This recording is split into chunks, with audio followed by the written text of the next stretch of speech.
And we're live with another podcast. A very busy day in the hockey world. Obviously, Absolutely. Playoffs starting around the corner. The draft lottery's tomorrow. Can't wait for The that. Flyer season's over. Thank God. Only took 82 games. Yes. A new coach has been hired. Yes. A high-level coach has been hired. Yep. And it's to a team most honestly you might not expect. No.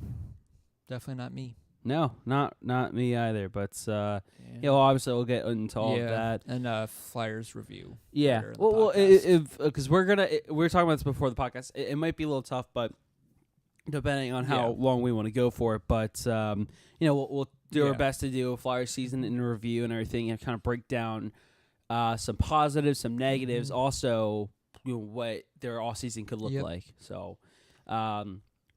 Let's of course, get this thing started. Starting with the biggest news, Joel Quenneville has been hired by the Florida Panthers, and just yesterday, the Florida Panthers fired their current head coach, Bob Boughner. Okay.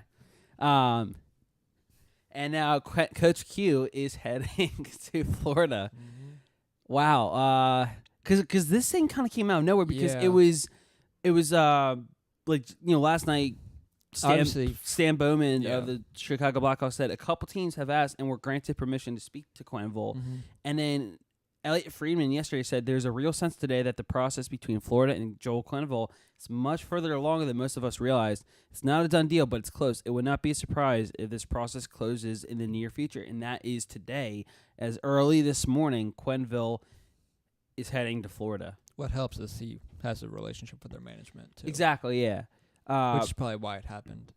Unlike Fletcher, who knew him before, I don't really think he might have. Yeah. He might have reached out earlier when they first fired Hackstall. Yeah, because after that, I think once he got Scott Gordon in there, he didn't want to worry about that until the end of the season. Exactly. And because remember when after Hackstall was shortly. It was like rumbling about Dave Hackstall was going to be fired. I think it was like Dave Isaac said. Like it was Dave Isaac, and deal and for the record, nothing against Dave Isaac. No. He's obviously just doing his job, and I've met him and a couple times and talked to him. Yeah, fantastic guy. I have nothing but the utmost respect for him. And because he tweeted out, not only is Hackstall getting fired, but Joel Quenneville could be coming to Philly as of like Tuesday or something like that, and whatever day of the week it was. Then turned out to be he wasn't going to make a decision until after the holidays. And then there wasn't anything. And then there was then you never heard anything. The news about just that went again. dead. Yeah, until obviously like just yesterday. Yesterday, really. Yeah, really, exactly. I thought it would have been like a longer process. Yeah, maybe like by the draft. No, I was thinking like after playoff kind of thing. Well, no, that's what I was saying. Yeah. Like around the NHL draft, you would hear from Quenneville before the draft because I assume a team wanted. That's true. That's true. That's a good point. But I would have said like teams would have reached out to Quenneville during that time. Yeah. And then he would weigh his options going forward. Right. Which I'm still. What's your opinion on it? On his decision to go to Florida. It's a great place to retire. It's an interesting one. I think. Well, he's a fantastic head coach. There's no doubt. Honestly, I think he's the best head coach besides Mike Babcock. Sure, arguably, sure. And I really think that. Well, obviously, Florida hit a freaking grand slam with this signing. It's huge for them, and the thing.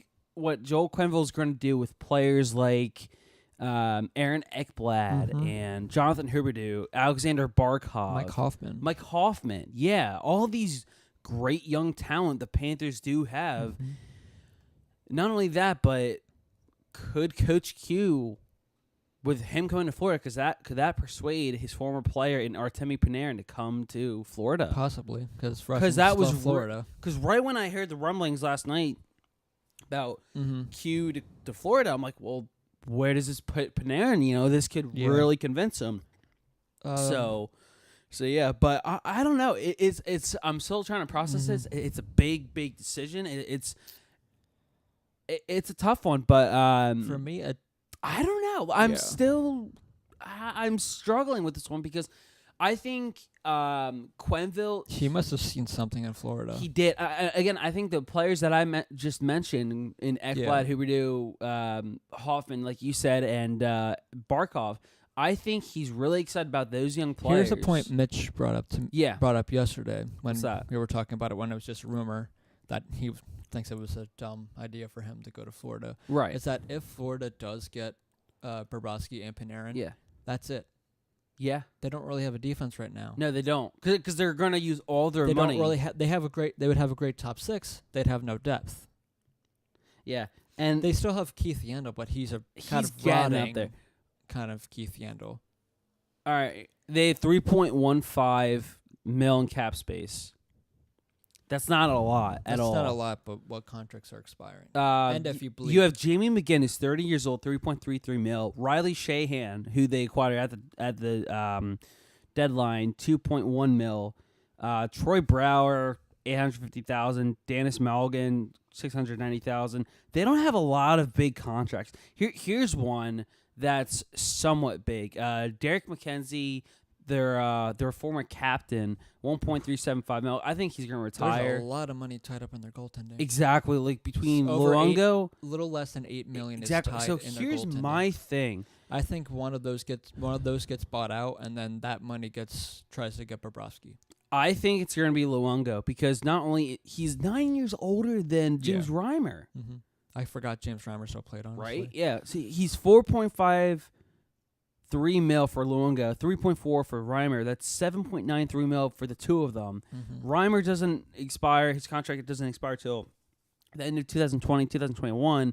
And Luongo, his doesn't expire till the year after that in 2001, 2022. They really... Because this is tough. Yeah. Because they all have, right now, they have Barkov and Huberdeau on literally the exact same deal for the next 4 years before Barkov's deal expires, and then Huberdeau's the next year. Trocheck, I think that's a great deal for him, $4.75 million. Evgeny Dadonov, $4 million exactly, ends in 2 years. Other than that, okay, they do have a good player now in Tippett coming up soon. Yes, Tippett. He's going to be a great young talent. I think he was in that famous 2015 draft. Mm-hmm. And it's really tough because a young player, Frank Vetrano, I love his playing style. I think he's a great player. Also had the ever-moving Cliff Pugh. He kept getting moved everywhere. Where's he at? Cliff Pugh. He's right in the middle. Right winger. I'm clearly missing this. Right winger, you said? Right winger, 20. I'm literally... are you looking at the minors? Yeah. That's why. I'm looking on the roster. That's why I thought of Owen Tippett, too. Okay. One of these guys I'm familiar with, Jean-Sebastien D. He's a great young player. He was with the Wilkes-Barre Scranton Penguins. I think he has something to prove, hopefully, in the NHL. He's 25. That's the only problem. I know. It's one of those iffy, things, but age-wise. But it could be one of those things where, like a Dylan Strome, where you just need a new location. Exactly. There you go. But honestly, Florida, they have a lot of RFAs, a couple UFAs that are like in their minor league team. Mm-hmm. That's not significant amount of money unless they let Jamie McGinn go and Riley Shahan go. I really think and then they buy out Luongo. That's $5.4 million between McGinn and Shahan if they let those two walk. I think you have to let McGinn go because you're not going to be able to do a whole lot with that $3.15 million.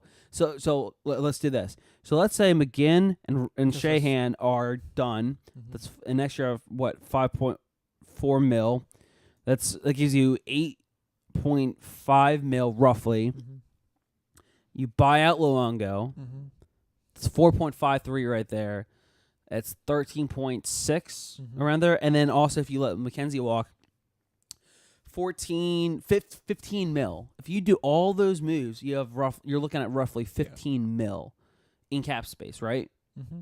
So this is still though. What my opinion? I think. Yeah. Sorry to cut you off really quickly. I'll let you get to your point, but I think honestly, even with all this cap space, they can really only afford one of Panarin or Bobrovsky, not both. Mm-hmm.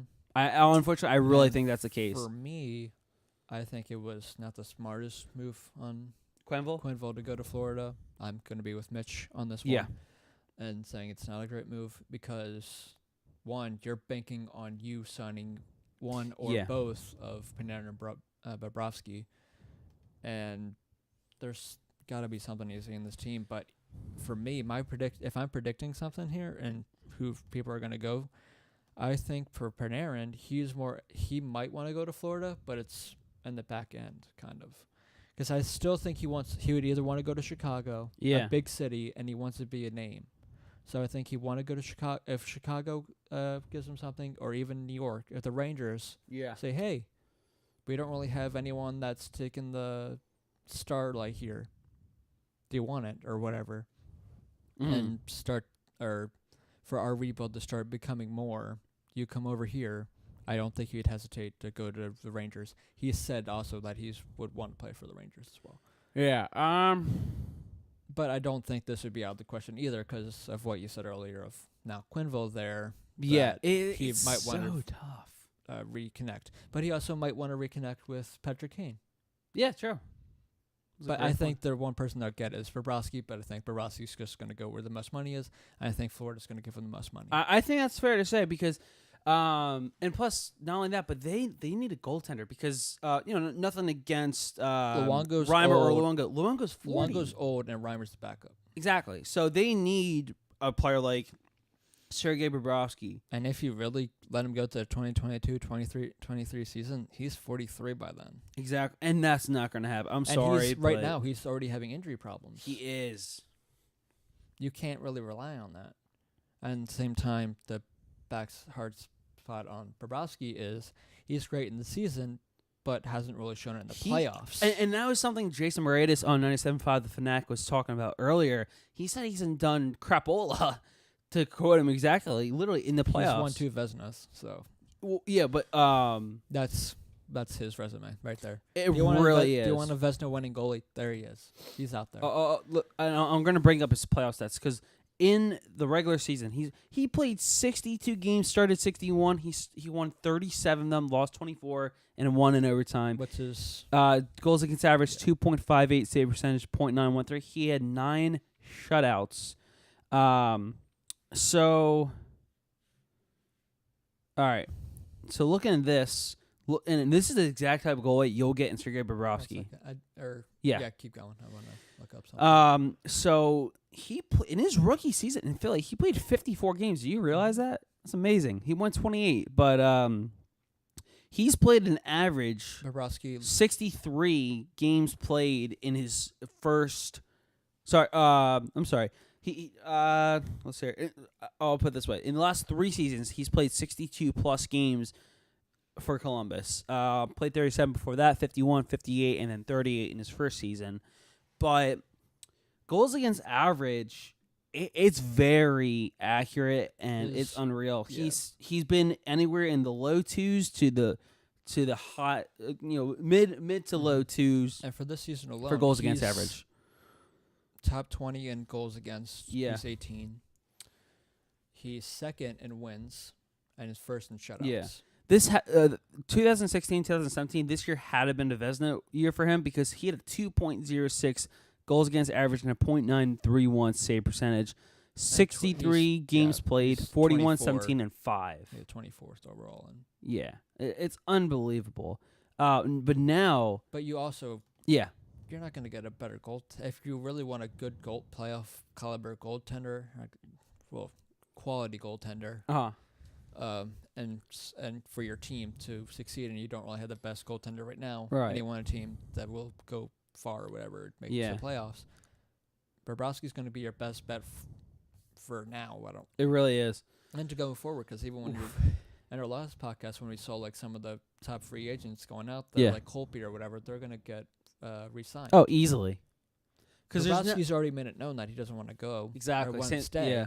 So he's your best bet. He really is. Unless he really... It's really hard to predict how well a young goalie would be. I know. Because I would say then you could possibly go to Carter Hartway, but not every goalie that prospect is a Carter Hart caliber. Or like Thatcher Demko or John Gibson of Anaheim. But every year, the Capitals got a goaltender because they have. Yeah, well, one of my favorites from Caps, and then we'll go quickly back to Columbus here. Is Phoenix Copley. He's a great young talent for Washington. I think they have a good, solid backup in him for years to come. They have I think. They have a good 1-2 punch in Holtby and Copley for Washington. Samsonov is going to be. Yes, Ilya right Samsonov. there, if not. Yeah. Same caliber as Carter Hart. Yeah, no, I agree with. I knew I was missing a name, but Ilya Samsonov is going to be phenomenal. He's going to be Carter Hart-esque. Yeah. I'm just waiting for it for one of these days, just for him to get a start and just go from there. I know, and then, well, that's the one thing with the Capitals is okay. Well, I don't know what you want to do with goaltending because I mean, like literally, they're set. Holtby's only 29. The only thing I can think of. How old is Samsonov? 22. Oh, okay. So he's in the minors currently. Mm-hmm. So honestly, Copley. Oh man, 27. Oh, he's 27. Wow, I didn't realize he was that old. And then they just got rid of what's his name last year. Grubauer. Yeah, and went to Colorado. Because that's tough. Because for some reason, all the time they always have quality goaltenders. Even when Neuvirth was at his best, it was when he was on Washington. I think it really was. Yeah, but I want to finish up with Bobrovsky really quickly. Yeah. Here are his numbers in the playoffs the last 3 seasons. The last 3 times I should put it. Columbus was in the playoffs. So Columbus was 2013, 2014, first time they made the playoffs since 2008. Bobrovsky 2-4. They lost to Pittsburgh that first round. 3.18 goals against average, .908 save percentage. Then skip ahead to 2016, 2017.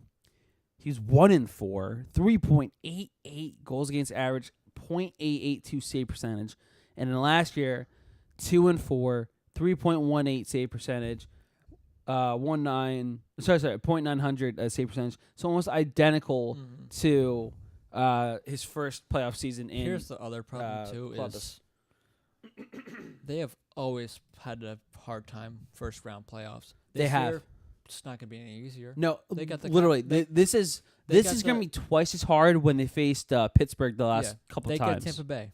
Yeah, they're gonna get blown out of the water. I think they'll win 1 game. Possibly. And that's it. Yeah, possibly. It's not even a guaranteed 1 game. It's we'll see. You know, we'll see how it goes. But how about this year? Yeah. John Tortorella, don't guarantee a win. Because last year he did. They won. Oh, he did. Yeah, remember they won 2-0 on the Caps, and they said they're going to win the next game. They lost the series. They lost the next game That's and then right. the series. Torts, you crack me up. But oh man, and we'll before we do get to the playoffs, we'll go around and finish up with the other updates around the league and everything because there are certainly a couple. Sure, but this is one that actually came. The Devils one that came out like right before we came on. Yeah, it really did. Ray Shero got a multi-year extension with the New Jersey Devils. And, good for him. Yeah, he's a fantastic GM. I think he's going to do wonders for them for years to come. You also have Rob Blake. He thanks Willie Darnay for serving as an interim head coach. The process for hiring our next coach is underway, and we look forward to conducting a thorough search for the right person to lead our team. So, obviously, it sounds like Darnay is not coming back. And then you had Jay Bouwmeester signing a 1-year contract extension with the St. Louis Blues worth $3.25 million. Good for them there. This is completely random. Okay. I like completely random. Go to Flyers goal scored by. Oh, no. No, this is just interesting to me. Yeah. Oh, by the way, Mitch made it on the Flyers goal scored by. They retweeted one of his tweets and cracked me up. Mm-hmm.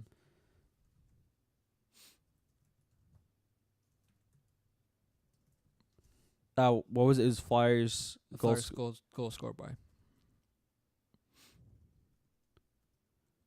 I was just referencing the 2015 draft. Oh, it's boy. completely random from what we're talking about. It just caught my eye because of what he put there. I can't type.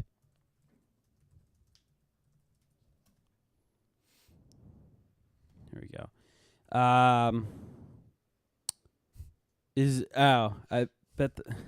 I'd bet on this farm system, and then he responded to that. Wow. Yeah, you have the lines and everything. He has Oh my, that's amazing. Yeah, it is. So the tweet is, I bet the farm on this. The 2015 NHL draft class would easily win the Stanley Cup. Mitch Marner, Jack Eichel, Connor McDavid. That's your top line. Mm-hmm. Then you have Timo Meier, Matt Barzal, Mikko Rantanen, Kyle Connor. Is that Dylan Strome, Brock Besser, Travis Konechny, Pavel Zacha, Sebastian Aho, Ivan Provorov. That's your top. That literally those are your 4 lines. Here's your defense. Yeah. Ivan Provorov and Zach Werenski. That's your top pairing. That's absurd. Thomas Chabot, Noah Hannafin, Brandon Carlo, and I don't know Dunn. Yeah. And then Hill and Blackwood be your goals. Yeah. 2020 Stanley Cup champs. That's what he had. That's absurd. Yeah. That really would win the Stanley Cup. I'm pretty sure that was what Team North America was. Just essentially Ghost. like that. Yeah. Except for no McDavid. Or no, McDavid was on there. There was no Provorov either. That's right. Yeah. I'm sad about that. But that's why I said Ghost instead. Or was TK on that team? I don't think No, so. he wasn't. Imagine if they had TK. Oh, I would love that. But that's no longer. They want to go I back am into sad. the Olympics Yeah. because it's in China. They want to get into that market. Yep. But anyways, back to what we were talking about, league-wise news. Yes. Good for him. And Bob Nicholson for the Edmonton Oilers says that Ken Hitchcock will be with the Oilers in some fashion moving forward, but his future as a coach will be up to the team's new GM. Here's my thing. Whoever the team's new GM may be for Edmonton, Ronnie H. It really should be Ron Hextall. Not only that is a perfect situation for It Ron is. Hextall. Not only that, but you have Ken Hitchcock as who should be your head coach. The only problem with Ken Hitchcock is he's a defensive-minded coach. He is. That doesn't really help. No. Actually, since we're on Edmonton, yeah, let's just talk about Edmonton. Oh my This heavens! is what I want to talk about this to begin with. Okay. Well, first, the biggest news really was it's all about Connor McDavid. Yeah, because you. First, he had a scary looking injury. Yep. Who did they play when this happened? I forget who they played. Because McDavid, he was on a breakaway. Oh, here it is. They're playing Calgary. He was in on a breakaway, and it was Mark Giordano. Obviously it was not intentional at all. McDavid had so much speed, and Giordano, he goes to dive to try to knock the puck away. He accidentally takes out McDavid's legs, and McDavid crashes hard into the net, knocking the net off its moors. But more importantly, McDavid stays down, but the way he stayed down, he was leaning on his side, if not almost just sitting down and in the same position. It looks like he's holding his knee. Mm-hmm. The first thing that comes to mind when I see this play is Steven Stamkos. Yep. Because it's almost identical, and I mean almost identical to how he got Steven Stamkos broke his leg against the Boston Bruins a few years ago. The same way he smashed his knee into the net, literally the same post. But the only thing that's encouraging about this is that it's obviously a bad step because McDavid, he was staying still on the ice, like he was holding his knee, he wasn't moving, but he wasn't screaming in pain. He was talking with the trainers, which was great, but Stamkos, he was in so much pain. He was pounding the ice with his fist because he's in that much pain. Similar to me, like when Pronger got the puck, exactly, the stick to the eye, when he could literally hear him scream. Yes, that I get goosebumps from in a bad way. Yeah. But maybe it's just maybe something. It was just as severe as Stamkos' injury. I don't know, but I'll put it this way: Connor McDavid, he can hold in the pain. Yeah. Because remember the Brandon Manning incident? He shattered his collarbone, and he wasn't screaming or anything. No. He knew something was wrong. He's holding his collarbone. He skated it off. He's a hockey player, Joe. Well, I know, but some hockey players, like, they just unfortunately can't, you know, like the pain gets the best of them. But it just amazes me that Connor McDavid is not showing that emotion behind it. When he broke his hand during juniors with the Erie Otters during his draft class year, you know, he smashed it into the glass trying to fight someone. He knew it was broken, and he just skated it off. And I was like, wow, that's just amazing. And maybe it's just the adrenaline. I don't know. But didn't they say it was...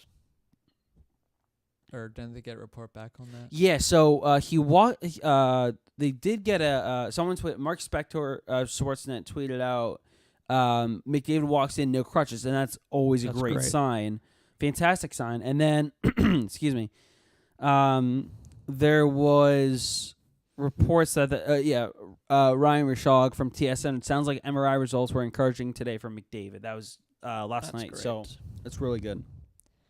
More Connor McDavid news, though. Yes, I want to get this. I want to hear what you had to say about this. Yeah. But the other day, it sounds like our good buddy Connor McDavid, the best player in hockey. Fight me on this, people. He is not really enjoying his time in Edmonton. No, I don't think anyone can blame him. But the other day, after one of his games, I forget who they were playing, and I forget what the question was, but it was regarding like the off season or whatever, and like if this team can improve or whatever. Yeah. And his response to it was, "We don't even have a GM." Yeah. Someone's not really having a good time, and there's a rumor out there that in 2 to 3 years, if nothing's really changed much in Edmonton, they're still struggling or whatever, Connor McDavid is going to demand a trade. He wants out.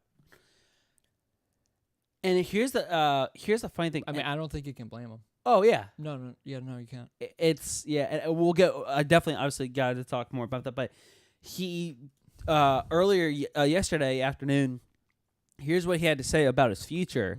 I want to be here. If I didn't want to be here, I wouldn't have signed an 8-year deal. I love the guys in the city. There's obviously going to be changes. That's just the facts of it. But I'm here to be part of the solution. So now everything time with all the pieces that like that. Because I really want to get your opinion on this.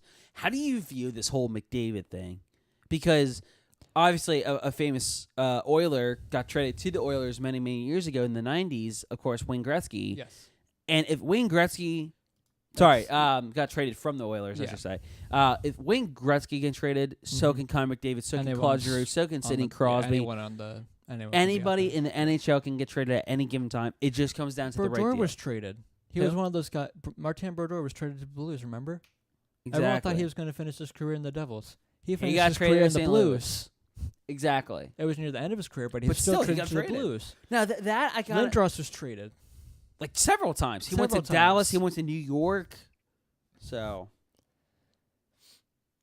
Yeah. But yeah, it's not. I'm not blaming him at all. When you're the best player in hockey and your GM's doing nothing to help your team get better people around you to be a playoff team, I'd be pretty pissed off too. Yeah. Peter Chiarelli fucked over that team. Big time. Honestly, big time. If there's just two moves that you don't make, it amazed me how that guy had the job for so long. If you don't trade Taylor Hall and Jordan Eberle, you're a playoff team right there. You're a second round, if not conference final team right there.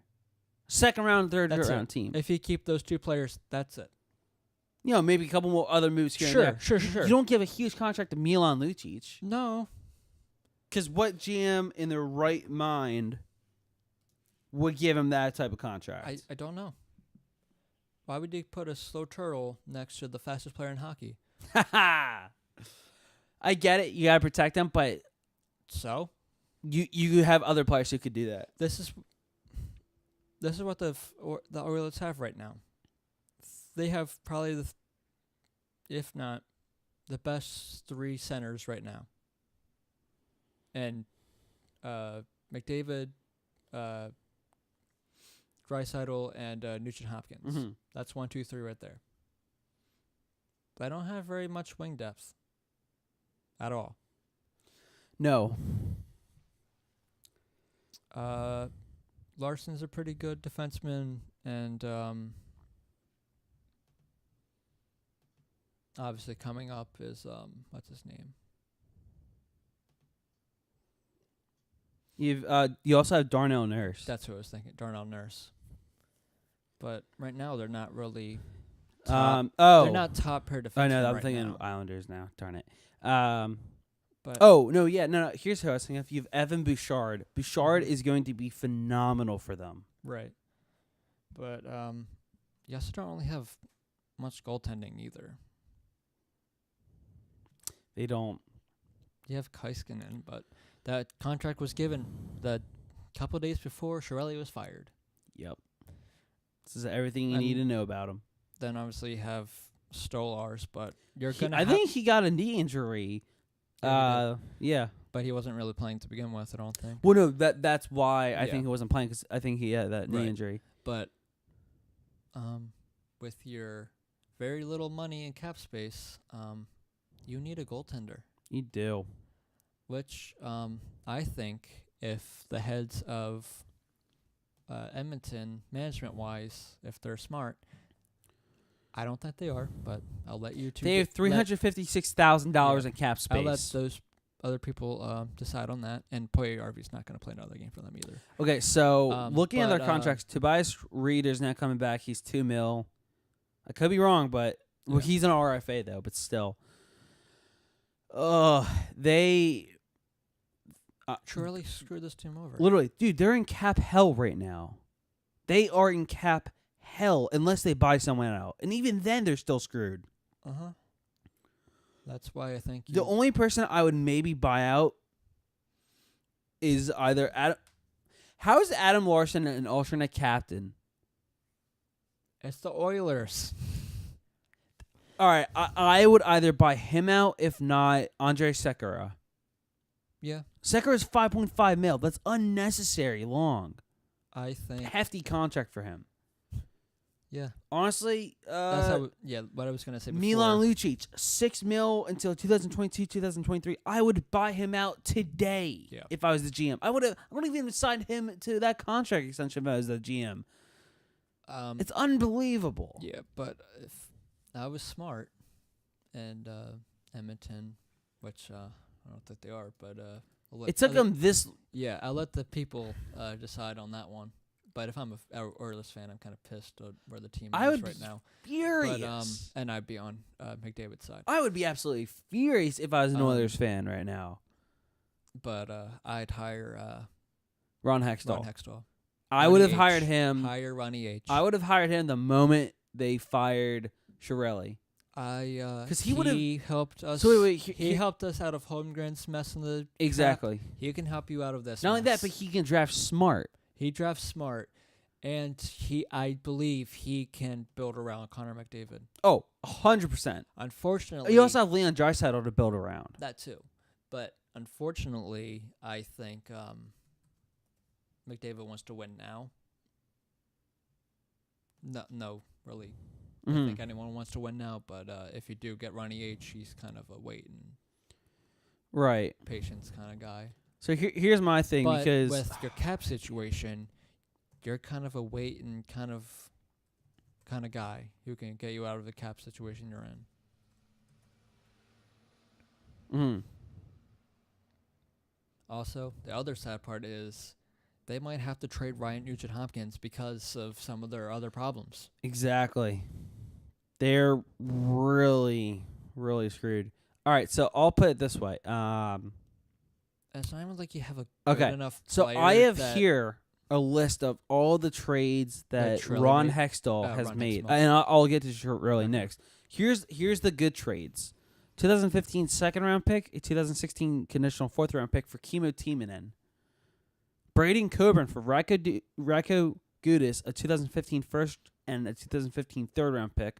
Oh, and by the way, they used that first-round pick to trade up to get Travis Konechny. Nick Grossman and Chris Pronger's contract for Sam Gagner, who played here for a year or two. He did great here. And he did phenomenal. A 2016 conditional fourth or 2017 third-round pick. Vinny Lecavalier and Luke Shen for Jordan Wheel. That's the biggest one. You traded away Vinny Lecavalier. And Luke Shen. They're horrible, horrible contracts for Jordan Wheel, who turned out pretty decent. Yeah. And a 2016 third-round pick. Then they did some pick swapping here. Mm-hmm. They traded their pick to go back in the draft. Mm-hmm. The 18th overall pick. Or so it was the 2016 first and third. Mm-hmm. Honestly, this is amazing that he did this. He traded 2016 first and third for Winnipeg's 2016 first and second. Yep. He literally moved back 4 spots, and he still got their guy in German Rubtsov. Mm-hmm. He got a 7th-round pick, conditional 2017 and 2018 conditional 7th-round pick for Peter Straka, who was like no feature at all. Mark Streit for Valtteri Filppula, 2017 4th-round pick, 2017 conditional 7th-round pick. Which Filppula at the beginning helped. He was good. Yeah. Near the end, he kind of struggled, but that's just because he's getting up there in age. But when he first got him, he was. I think the first year or two. Well, how many years was Philp here in Philly? Like 3? Something like that. I think the first year and a half or 2 was real solid.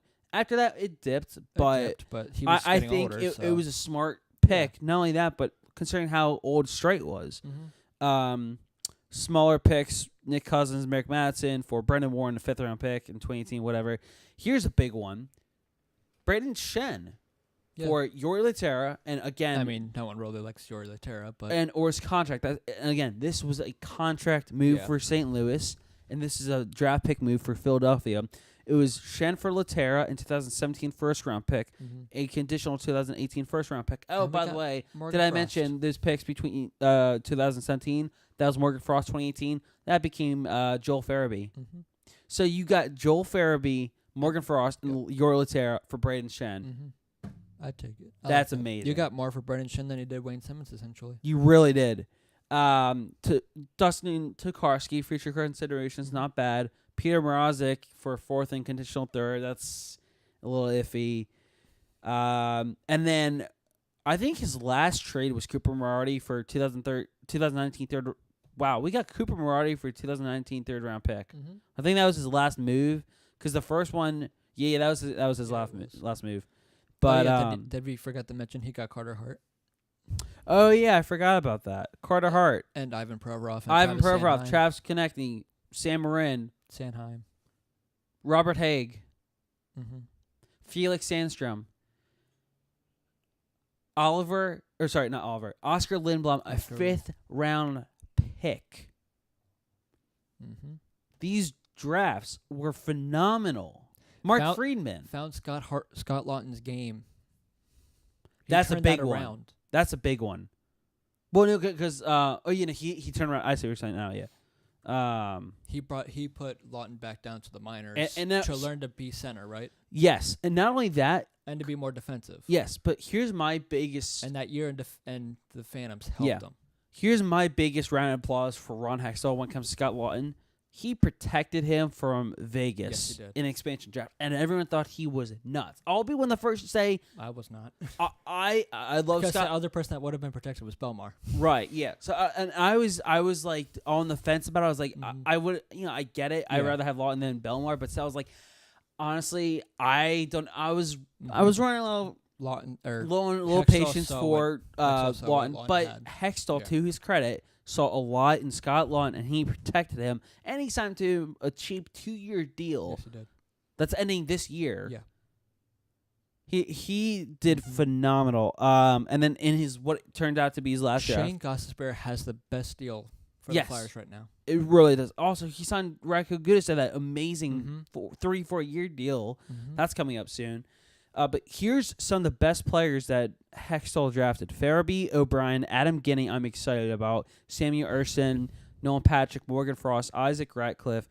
You have German Rubtsov, Pascal LaBerge, Carter Hart, Wade Allison, Carson Twarynski, Tanner Lazinski.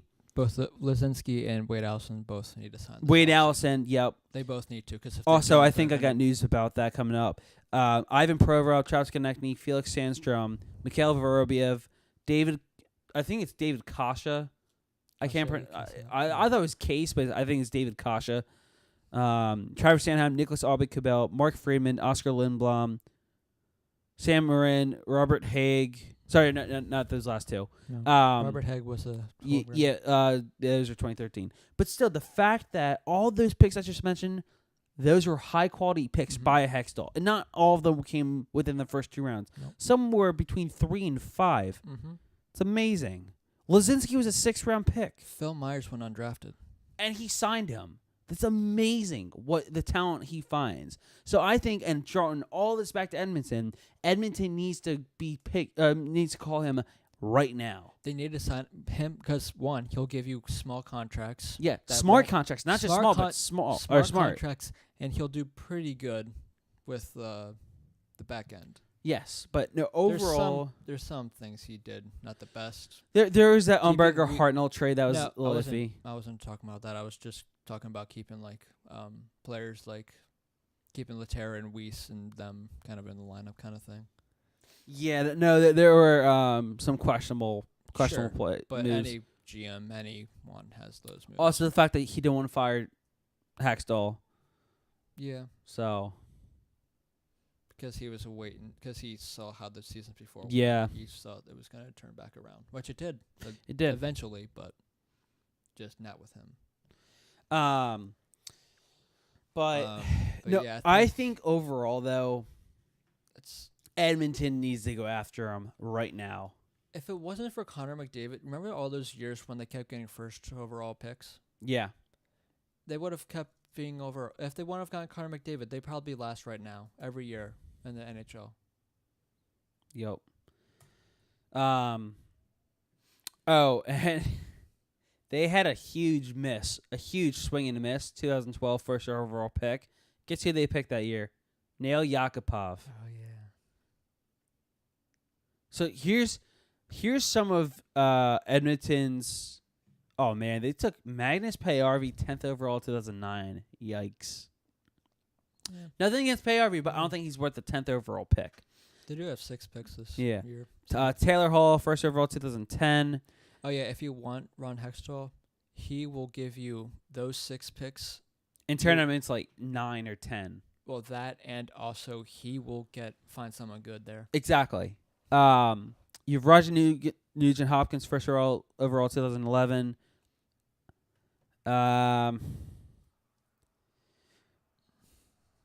It was that long ago? Wow. Oh, wow. This Eric Gustafson. Ooh. So here's a kicker for Edmonton. So you know the Eric Gustafson for Chicago? Yeah. Edmonton originally drafted him fourth round pick. Not the Flyers Eric Gustafson. Yes. In 2012. That I did not know. The fact that they got rid of him, that's a huge loss. Darnell Nurse, that was a home run there. 7th overall. Leon Draisaitl, fantastic pick, 2014 draft. Obviously, McDavid, 2015. I don't like any of their other picks in 2015. They did, besides obviously the given one in McDavid, they did horrible. Jesse Puljujärvi, 2016. Phillies lineups up. I know you guys care. Yeah. No Hernandez. Oh, yeah, Scott Kingery's playing. Yep. Yeah, I'm really happy about Everyone that. else is the same. Kailer Yamamoto, 22nd overall, 2017. Evan Bouchard and Ryan McLeod. Those are their only 2 good picks from last year's draft. Ryan McLeod. Actually, I lied. Oliver Rodrigue, he interests me. I want to keep an eye on him for years to come. But other than that, Edmonton, they've not had great draft history. Besides some of the obvious, but... Yeah. Besides, obviously, picking the best player in hockey. Exactly. Which anyone who had a brain was going to draft him, so... Yeah. If you go I would have fired him if you want Jack Eichel over McDavid. Not that Eichel's a bad player, but you went over the best player in hockey with Jack Eichel. Buffalo would have been dancing in the streets if that happened. Yes, they would. You know, obviously they're thrilled with Jack Eichel, but it's Connor McDavid. Yeah. You cannot pass him up. But I think with that, you know what starts on Wednesday, Jeffrey? The playoffs. Yep. Bang, bang. Best time in hockey. All right. I am so excited for that. It is all set now, set in stone. Yep. So, I think in the East, Yeah, go ahead. Sorry. I was going to say, just before we start in this, I think this, and for when we talk about the draft lottery, because that's also tomorrow. I can't wait. I'm so excited. We excited. are going to be doing some predictions today. Yes, we are. Yeah. Back to the fun predictions. Prediction Monday. Yeah. All right. But, yes, go with the... in the East. Yes. You'll do... Yeah. The Tampa Bay Lightning against the Columbus Blue Jackets. Yes. The Boston Bruins against the Toronto Maple Leafs. Again. The Washington Capitals, the defending Stanley Cup champions, against the Carolina Hurricanes. Thunderclap. I wasn't actually saying thunderclap. I was saying just thunderclap against the Thunderclaps. Okay. Yeah. Darn it. The New York Islanders and the Pittsburgh Penguins. Mm-hmm. The West. The Calgary Flames, the best team in the West, against the Colorado Avalanche. That's going to be a great series. To all. Yes. Last year's second round matchup, if I'm not mistaken, Yep. San Jose Sharks against the Vegas Golden Knights. An interesting one in the Nashville Predators against the Dallas Stars, and the Winnipeg Jets against the St. Louis Blues. Right away, pick one series each in the East and West. What are your two series to watch for in both divisions? I think it's both. Conferences. I think it's the Bruins, Maple Leafs, and the Sharks, Golden Knights. Okay, I like those. I'm going to go a little bit different here. I'm going to go Washington, Carolina, Calgary, Colorado. Okay. I love every single one of these matchups. Mm-hmm. They're phenomenal. I'm excited. So the games that start, I have. But if you're looking at season series, and that's the tough thing is the season series. It's hold on a second. Yeah, it's a dead split between San Jose and Vegas. I just realized that. That's gonna be awesome. They both won. All right, 2. Here we go. But, so I was just looking at it. Like, look how close the Islanders and Pens were. Wow. 2-1-1. Wow, that's amazing. So all right, so here we go. So the first series you have. You want Tampa Bay, yeah. yes, Okay. Tampa Bay and Columbus. The first, so All right. we'll start. We'll just give the times. Yeah. Do you want to give the times for the whole series, or do you do you want to just do game the first? one? Yeah, just game Okay. one. So in the East, Tampa and Columbus at Emily Arena, 7:00 Wednesday night on USA. USA. Attaboy. USA. Boston at TD Garden against the Toronto Maple Leafs. Thursday, April 11th, 7 p.m. NBCSN. Washington, 7:30 start on USA. Carolina and Washington, of course, Thursday, April 11th. And then right after, on Wednesday, April 10th. We get to see Bush again. We do. Oh, I can't wait. Penguins at the Islanders, NBCSN. So we have an even split, 2 games on 2 different channels, both nights on Wednesday and Thursday. So Tampa, Columbus, 7:00 USA. You have Isles, Pens, 7:30 Wednesday, NBCSN. And then the first game Thursday will be Leafs, Bruins, 7:00 NBCSN. And then 7:30 Hurricanes, Caps, USA on Thursday as well. What time it is, Jeffrey? It's prediction time. It's prediction time. Let's start out in the East. All right. Well, we didn't even give the times for the West, but we'll get to that. I thought you gave. No, that's all right. We'll do predictions first in the East, then we'll get to the West. I thought you gave. You're good. Both, You're good. I like prediction time. This is Yeah. fun. I love prediction time. But let's start out in the East. Tampa. So are we Tampa going Bay, the whole series? Yeah. All right. I love it. Yeah. Why would we just do a prediction of one game? You never know. All right. We're gonna act The like best this. team in the Atlantic Yeah. against the second wildcard team. It is about tonight is also the final and the March Madness. Yes. So I think with that we'll do the bracketology thing All for right. the NHL, Love it. but with the hockey. I like it. So.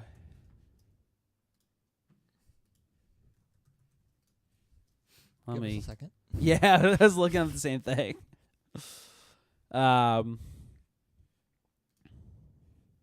Oh man, this isn't fun. I'm trying to find like an actual bracket, you know. Mm-hmm. They have it. Just go to NHL.com. Yeah, okay. Hence why it's called Bracket Challenge. Stanley Cup Playoffs. Oh, that's right. I keep forgetting that they do that.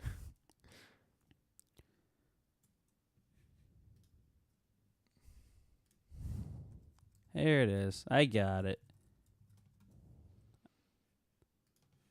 I can't tell you how many accounts I have for NHL.com. Mm-hmm. It's ridiculous. Same. All right, I got one. Give me a second. All right, while I figure out, you can give out the time for the West. Perfect. All right, so I've a lot of here we go. Hold on. There's so many tabs up on my laptop. All right, so in the West, the first game to start on Wednesday. Night hockey. And here's the bizarre thing: the only series that starts Thursday is Colorado and Calgary. So it's the St. Louis Blues and the Winnipeg Jets, 8 p.m. You can actually catch that one on NHL Network, which is awesome. It's Sportsnet, TVA Sports, and NHL Network. There's 9:30 Stars Preds USA following the first one. USA. Exactly. Between the Lightning and the Blue Jackets. Then you have San Jose and Golden Knights, NBC-SN, following the Pens and the Isles. And then Thursday, the only game that starts then is the Avs and Flames, NBC-SN there. That's a 10 o'clock start. All right, here we go. I'm up. So those are all those there. All right.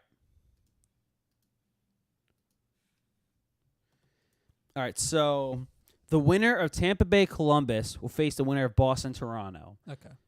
So let's start there. Okay. So for me, I think it's an easy 5 games for Tampa Bay. What's yours on that? I'm saying 5 games. I think Tampa Bay easily. The only game that Columbus is going to win, I think, is going to come in overtime. I think Tampa is going to take. I think it's going to be like. I think they're going to take a 2-0 series lead. No, I think it's going to go split, and then. Oh, that's interesting. Tampa Bay's so you think that Columbus is going to steal one in Tampa? Yeah, but then it's going to be the rest Tampa Bay. I like that. I'm going to say Tampa's going to take a 2-0 series lead in the first game. But Columbus wins in overtime, and then Tampa wins the rest of the way. At all, none of the games in the season series has been close. Exactly. 8-2, 4-0, 5-1. All Tampa Bay.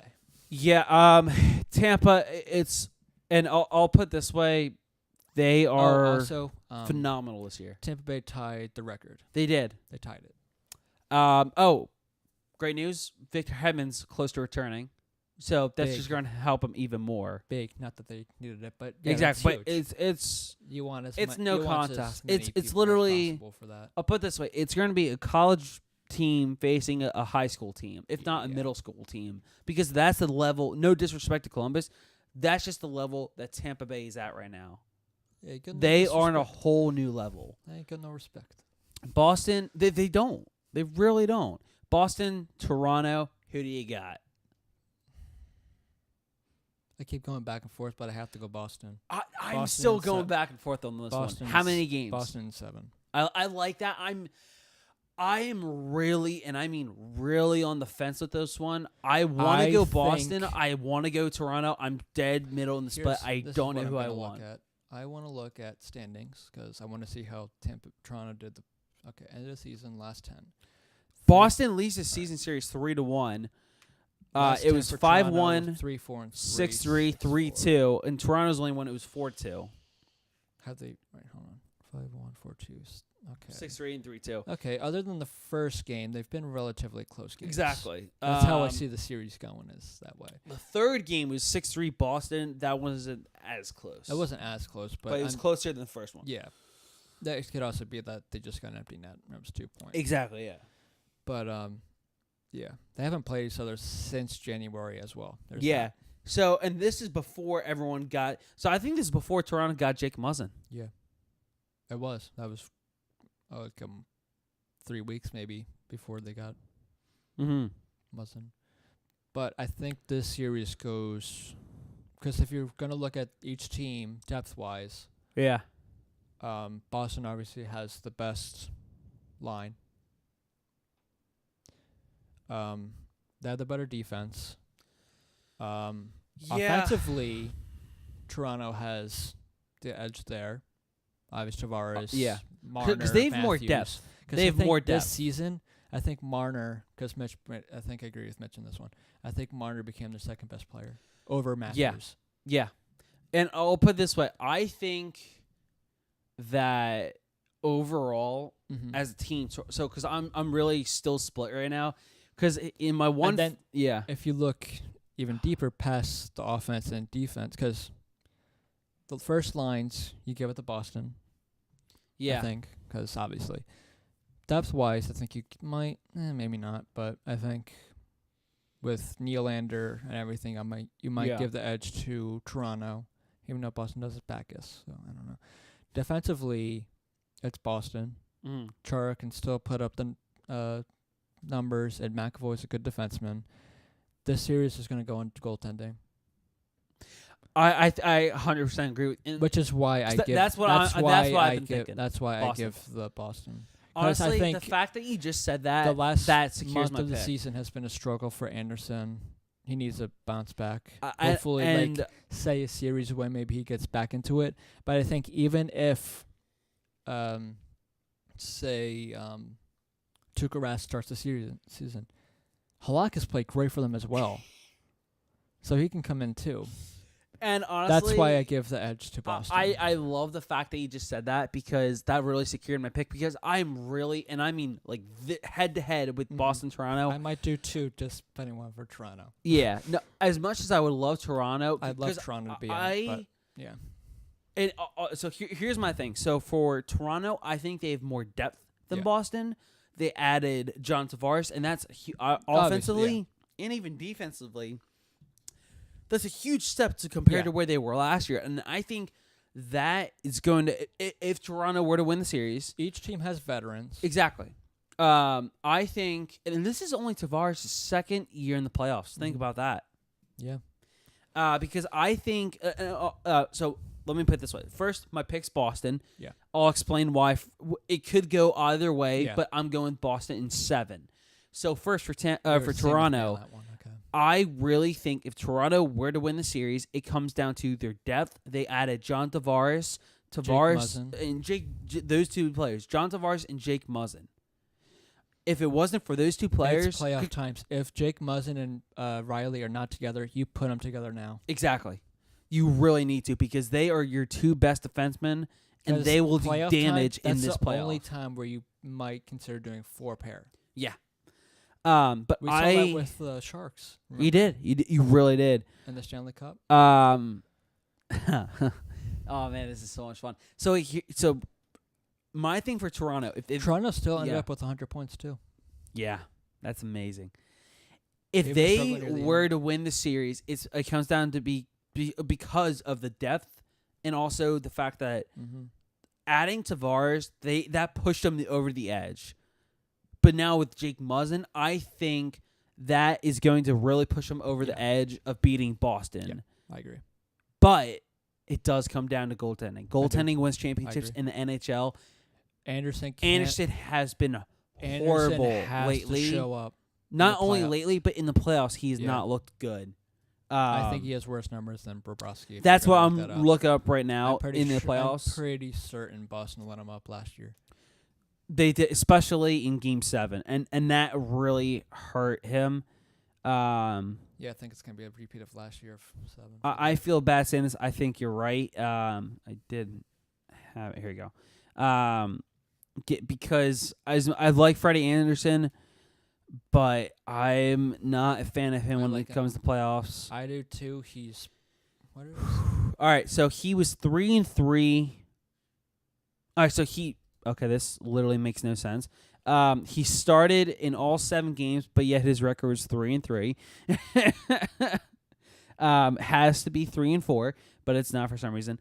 He had a 3.76. He must have been pulled in one of the games then. Maybe. That's what it is. That makes sense then. He had a 3.76 goals against average in last year's first-round series against Boston alone. .896 save percentage. 2016-17, he was 2-4. 2.68 goals against average, .915. It's better, but not great still. In Anaheim, in his final season in the playoffs with Anaheim, he was 3-2. He had a 1.41 goals against average, a .947 save percentage.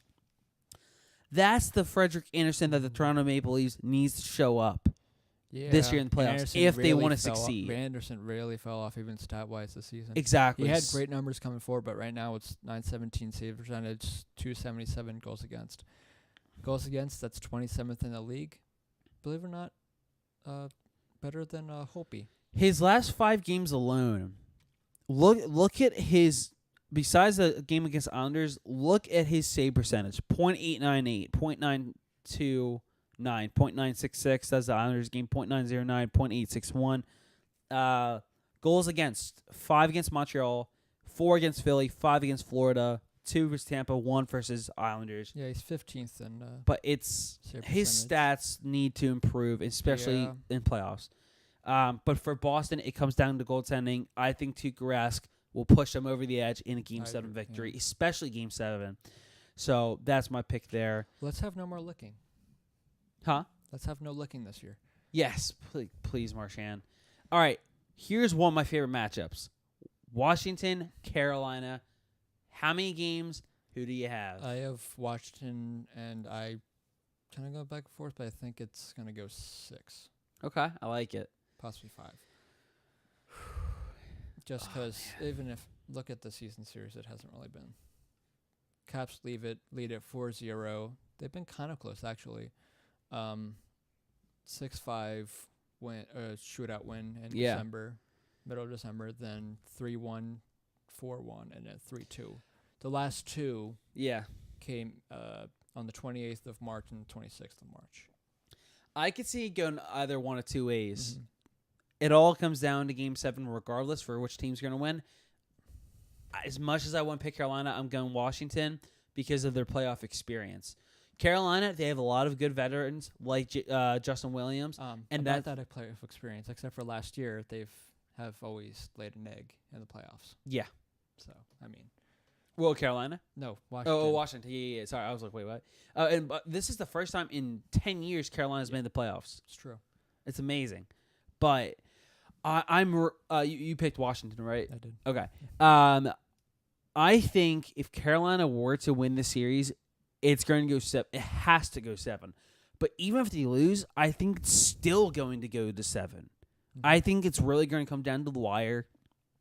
Holtby is clearly the better goalie than Mrazek. And Mrazek has been very hot. It's kind of a tandem in Carolina. I don't think it's really just Mrazek. I think it's McElhinney? McElhinney and but lately I think Mrazek's been getting more starts, but I think even if Mrazek's there, I don't think they have any hesitation if Mrazek struggles. No, and that's fine. I don't know how the goaltending will be in the playoffs, but I'll tell you this: Game 3 at Carolina, that place is going to be rocking. Yeah, it is, and I can't wait to see it. And then if they win, with their oh my God, if they win, so the winner plays the winner of the Islanders Pittsburgh series. No, I was saying if they win a game, what their even if they win a game, but I was just more curious of what their celebration. Oh my, well no, they're not doing the storm surge anymore. Justin Williams made a statement before the season ended saying the last time they would do the storm surge was against the at least I don't know if it was at the end of the regular season they wouldn't do it anymore or just or they wouldn't do it in the playoffs. So I feel like they have to do it in the playoffs. They're gonna do it in the playoffs. Okay, good. I don't believe that at all. Okay, good. I got worried. I was like, Justin Williams, how can you say that? Because I love it. It's awesome. Mm-hmm. But or they might say it if they win the series. I think if they win a game, you're going to see it. If they were to win the series. Yes. Definitely if they win the series. They're not going to, but if they were to. Yes. Islanders, Pittsburgh. Penguins. This is yeah. They lost Andrew Ladd. Oh, that's right. Andrew Ladd's gone. Regardless, I had Pittsburgh. Even with Andrew Ladd, it would just make it closer series. I have Penguins in 5, I think. Last 10, 6-4 for Islanders, 5-2-3 for Pittsburgh. Okay. Season series has gone 2-1-1. Pittsburgh has the edge, the 2 wins. 2-1-1. Wow, that's a lot closer than I thought it was. They haven't played each other since December. Wow. But I have to, because playoff experience and the Islanders have been getting good goaltending this year, and Barry Trotz. Yep.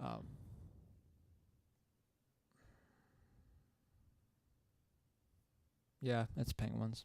Yeah. I say Penguins in 5. Unless they do a Flyers and go 6. I don't know. I'm really stuck on this one because I want to say. I almost said Flyers. Penguins. I honestly am giving it to them because of experience. Oh, I'm giving it to them because they're overall the better team. That too, but just flat out, they are so much better. This year's kind of been a struggle for them too, though. It has. I don't know where. I also honestly don't know how the Islanders managed to be good this year. I really don't. But yeah, I don't know how well Barzal's going to be in his first playoffs either. Yeah.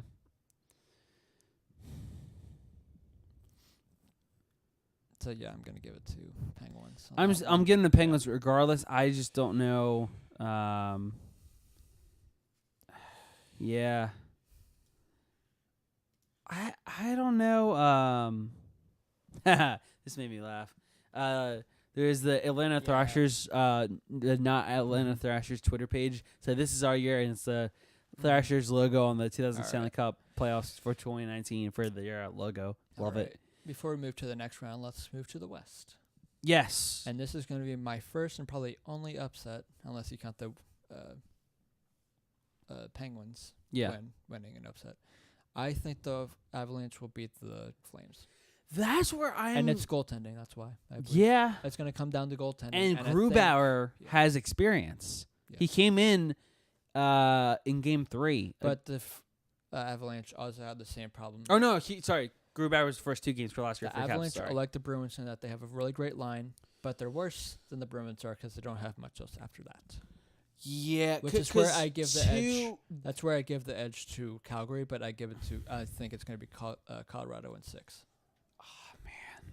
And if James Neal shows up, and wants to shows up, then maybe I can see Calgary taking it. But yeah, and because you made a really interesting point about Boston and compared them to Colorado a bit, and this is why I give their GM Sweeney a lot of credit. They went out. They got Marcus Johansson. They got Charlie Coyle. They added depth players. Did Colorado do anything at the deadline? No, they got someone from Florida, if I'm not mistaken. I don't know, but if you're looking at I'll look it up while you. They've both had decent top last 10s too. Colorado 7-1-2, Calgary 6-4. They got Derek Brassard. That's who it was. Yeah, season series. It's gone to the Flames 3-0. The first game was an overtime 3-2, 5-6, and then 3-5. All games have been close. Yeah. The last game is January 9th, which means it hasn't been since either team have made changes. I don't know how I feel about this one. I don't know either. Because this is the best Calgary's been in quite some time. But I like how Colorado's been playing a lot.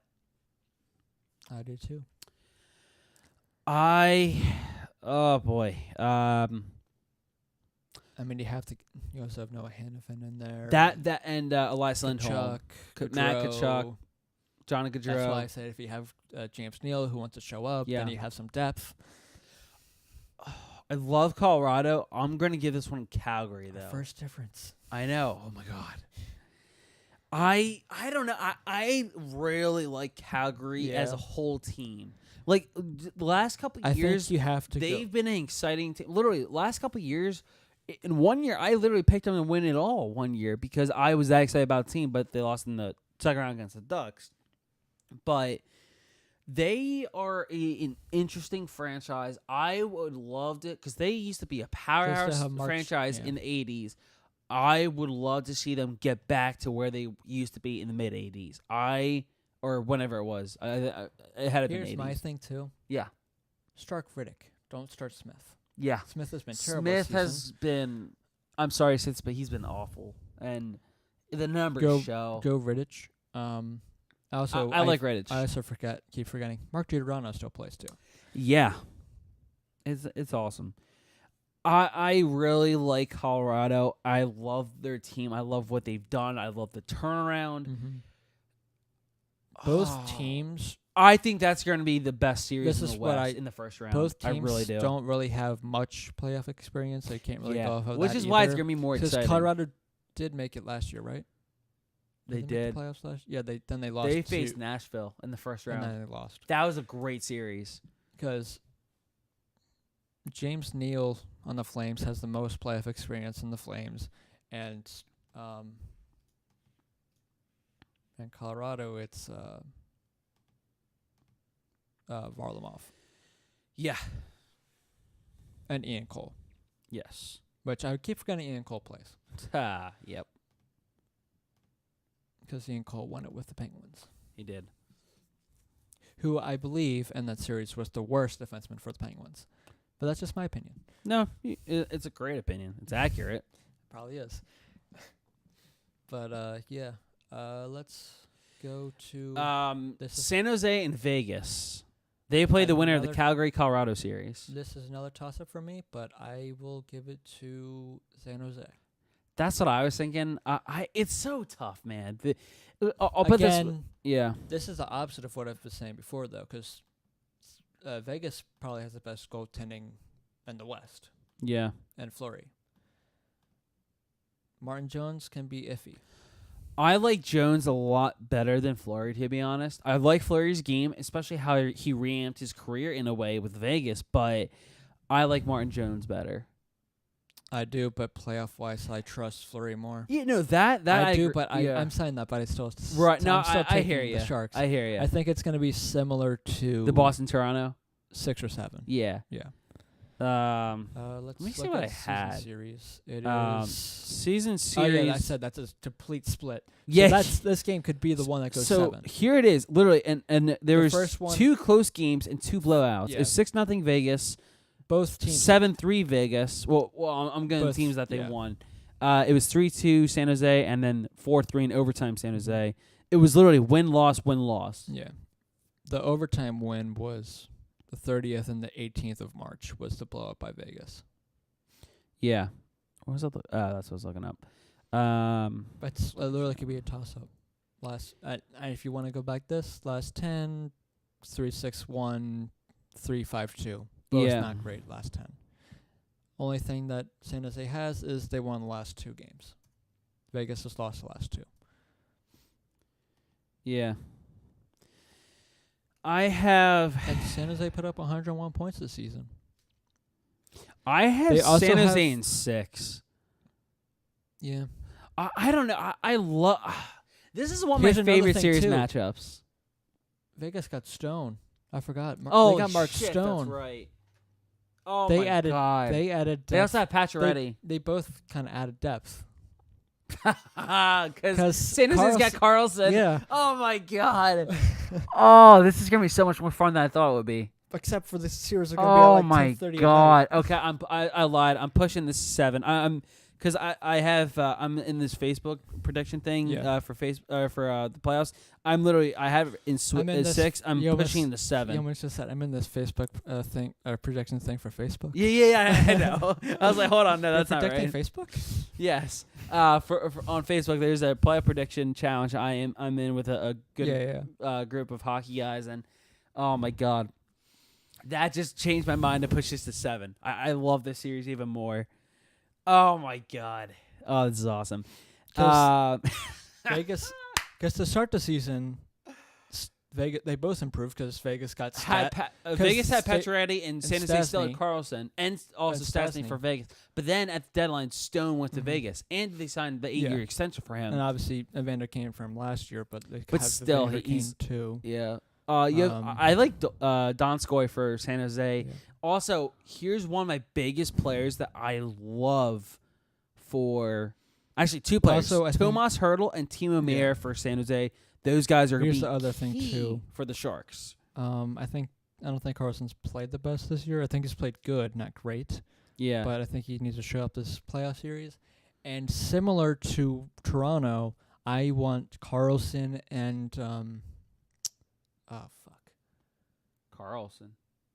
Erik Karlsson and Tavares? Brett Burns together. Oh, Burns. Yes. I want them together on a pair. Yeah. Sorry, those two need to be on a pair together. That's gonna be lethal. If they That's fall gonna be all lethal. at this series, they have to be together.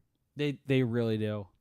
Or you put, but they also I have, love this because series. then you also have more. Vlasic too. Because I love this series. Because even if you do put them together, you're not really stranding their second pair because you have Vlasic, right? Oh my god, I can't tell you how much I'm geeking out right now at this playoff series alone. Because let's just look at these teams. Wow. Let's look at their cap friendly. Look at Vegas I was right now. looking up rosters and They everything. obviously have just. All right, you bring up who are you bringing up? Vegas. I have Vegas right All right, now. I'll pull up San Jose. Because right now, defensively, I'm already giving it to the defense. I'm already giving it to San Vegas. Jose, That's 100%. Because they easy. look at this. Easy. They have Brent Burns, Mark Edward Vlasic, Erik Karlsson, and Justin Braun. They even have Brendan Dillon, who's not that bad. Yeah. Radim Semekin, not terrible. Joakim Ryan and Tim Heed. I don't even know who he is. Yeah. So For cap wise, right now, San Jose's $385,000. $2 million. They have a lot of contracts that expire, like hefty ones. Oh wait, I just realized something too. San Jose added Gus Nyquist at the deadline. Yes, they did. That's a big one right there. But for Vegas, this is their defense that they have to go with. Shea Theodore, Colin Miller, Brandon McNabb, Nate Schmidt. I like McNabb and someone like Schmidt. Nick Holdman, Derek England, John Merrill, Jimmy Schmolt.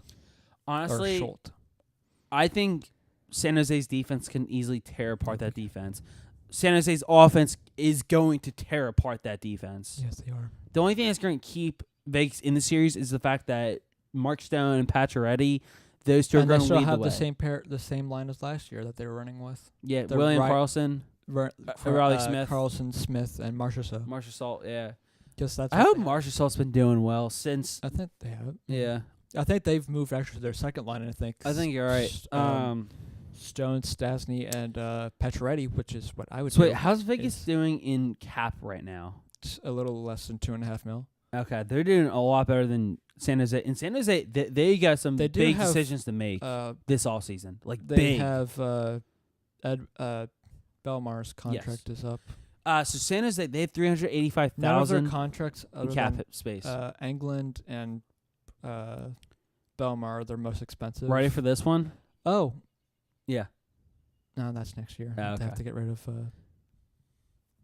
Derek Clarkson. Yeah. Here's a big one for San Jose. Joe Pavelski, $6 million alone. Will he get the same contract or no? Malcolm Subban's an RFA for them. Oh, Subban, yes, that's a big one. Joe Thornton, $5 million. Gus Nyquist, $3.3 million. I think Nyquist is going to get re-signed by San Jose. William Karlsson is an RFA this year. Okay, that's pretty big. Jonas Donskoy, $1.9 million. Timo Meier, $894,000. He's an RFA. He's going to get a pretty big contract. Erik Karlsson, $6.5 million. This is probably going to be a similar series to maybe, possibly the Vegas Winnipeg was. If not similar to I love this matchup. If not similar to the Caps. I love hockey, Vegas. especially playoff hockey. It's the greatest. I noticed. But yeah, I'm giving the edge to San Jose. San Jose. I'm pushing it 7 now. I did have 6. I think it's going to go 7. But it's going 7 now. It's definitely going 7. It has to. Yeah. All right. We talked so much about the series. Nashville, Dallas, easily Nashville. Yeah. How many games, though? I think 6. Or, 6. Because Bishop has actually played really well this year. He has. He's been the best goalie this him year. Credit. And right now, this is probably the best Dallas Stars they've had. But quite some years. I will give it to Nashville. I say 6 games, Nashville. And the Flyers get their pick. or move up around. Mm-hmm. Because Nashville just overall I think is better. Okay, here we go. I trust both goalies can be very unreliable at times. Ben Bishop and Pecorine, but I will give the edge to Pecorine. I actually do have Nashville in 6 in this one. Yeah, because I think Nashville has a better defense, and better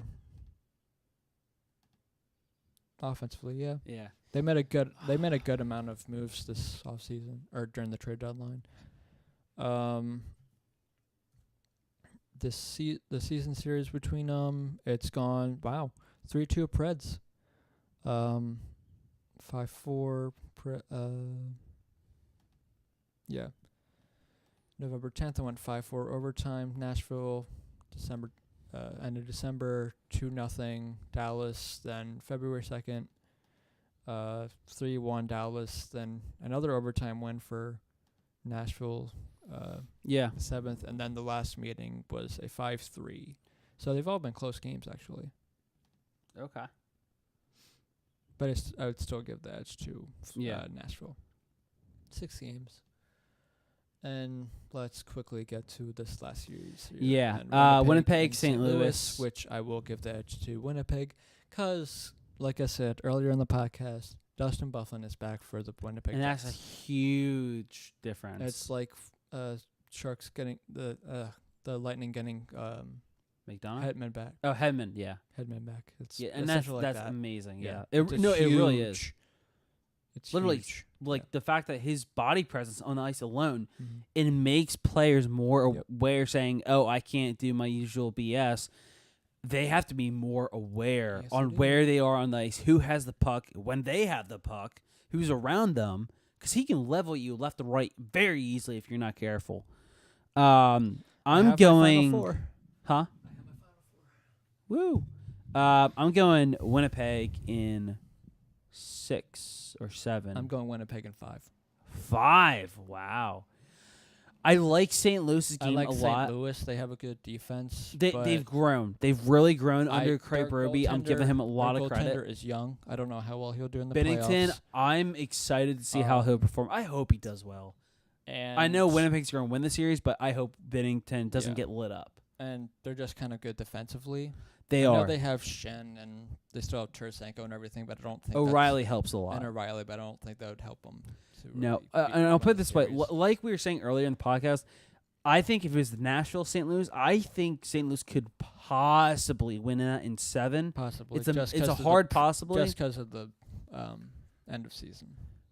Yeah, because I think the only reason why this series between Winnipeg and St. Louis is going 6 or 7 is because St. Louis has gotten hot at the right time. I will also say this too: no matter what happens in the season, your season series or whatever between these teams, the playoffs is a different animal.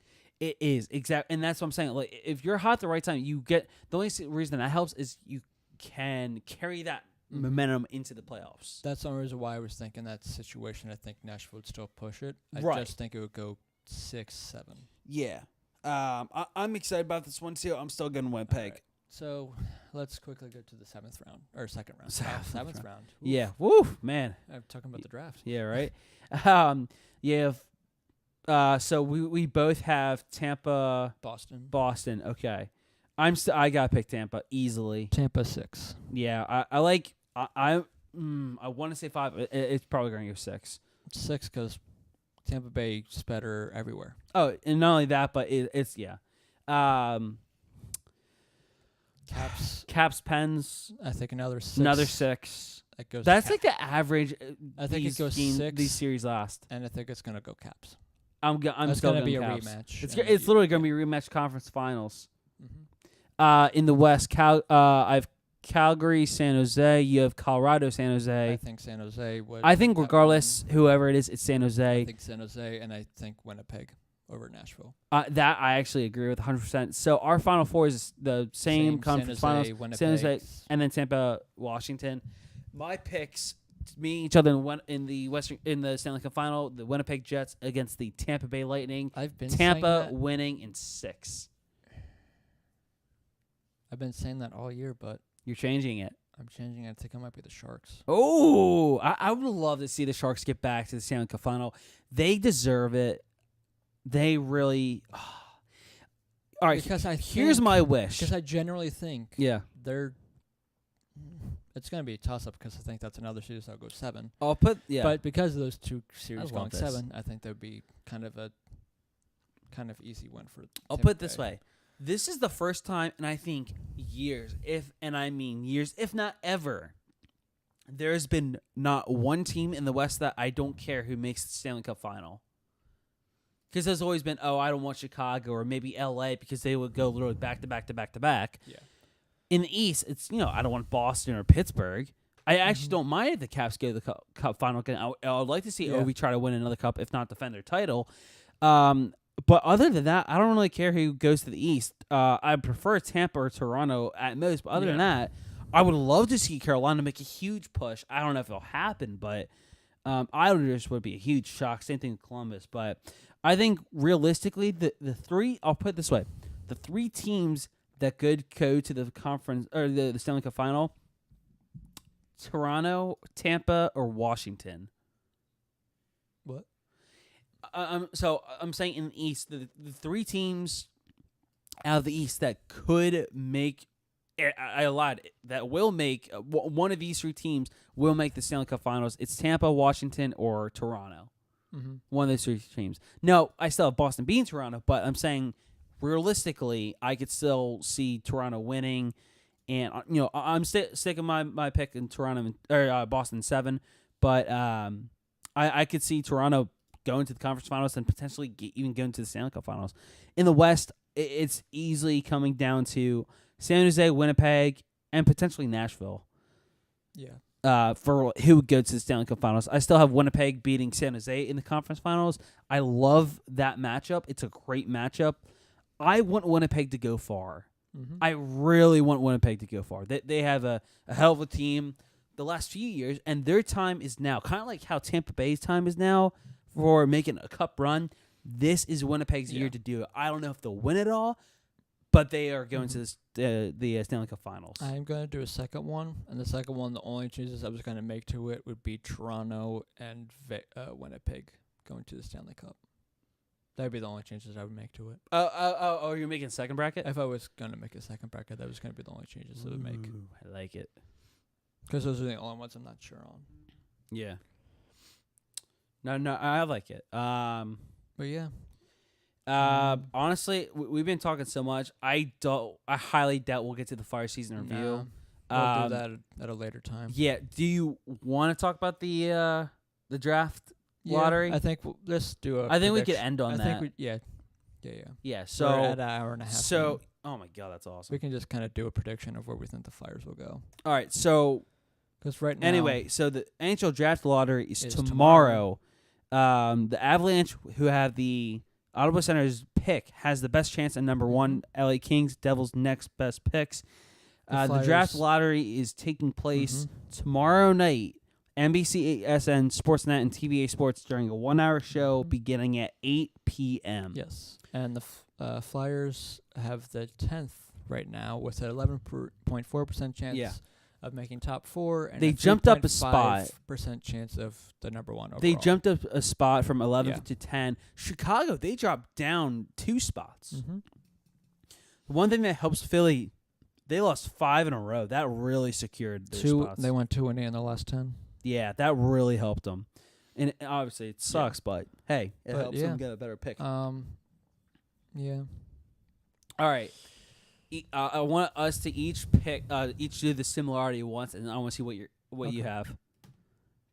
All right, for me, Colorado still has the first overall. Okay, well, nothing. Wow, this is a boring one. I hate this. Yeah, mine was Colorado, New Jersey, and LA are the only teams that switch places. Other than that, everything else is the same. Yeah, mine's Colorado, Detroit, New Jersey. All right, that's LA a pretty good one. The Flyers are still at 10. Yeah. All right, I did it one more time just because I wanted to. Detroit went up 3 spots. Everyone else stays the same, except everyone just drops down 1 spot. So Detroit, Colorado, LA, New Jersey. I did it 3 times, and it completely changed. The Flyers fell to 11. Holy shit, yeah. And Arizona got the first overall.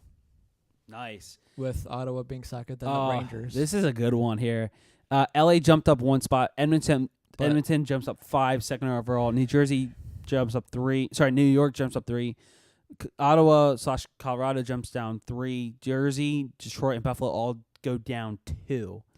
I have a gut feeling the Flyers are going to be third. I really do, because they have a great odds. I should say they have 11.4% chance of getting a top 3 pick. So remember, which was better than they had when they got the second overall with Nolan Patrick. So the 2017 NHL Draft Lottery, they had, what was it? They were, I think, 15th. Yeah. Wait, hold on. No. 17th. It was 17th because they jumped up to like 15 spots. Yeah. So right now, looking at the 15th. No, I'm sorry, 17th. I said. It doesn't even say it, but just because they're not out yet, because these are the yeah. Or no, it had to been 15. I'm sorry. Yeah, no, that makes sense. They had a 3.3% chance to go top 3, 1.1% chance to go first overall. They jumped up all the way to number 3. So remember, at any point in the draft lottery, if let's say, for example, the Flyers. So let's say if Minnesota, their card gets flipped and it shows them 11th overall pick.